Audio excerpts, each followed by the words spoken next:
ఈ ప్రశ్న ఎందుకొస్తుంది అంటే, మీరు దాన్ని జేఎన్‌యూ బెడ్‌షీట్ల మీద చిమ్మడాన్ని వాడుతున్నారు.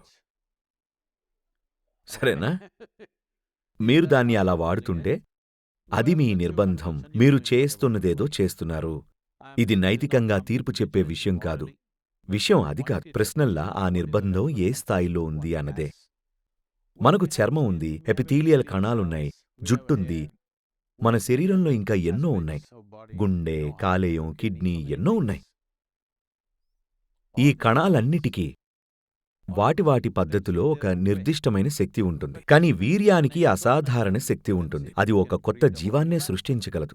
ఇవాళ ఎపిథీలియల్ కణాన్ని తీసుకొని ప్రయోగశాలలో చాలా పనులు చేయొచ్చు.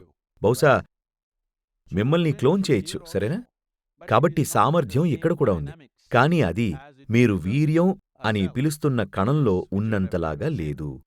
ప్రజలు వాటిని అక్షరాలా అనువదిస్తున్నారు. కానీ మీరు ఉదాహరణకి ఎపిథీలియల్ కణాలను ఉత్పత్తి చేయాలంటే శరీరం ఎంత శక్తిని ఖర్చు చేస్తుంది.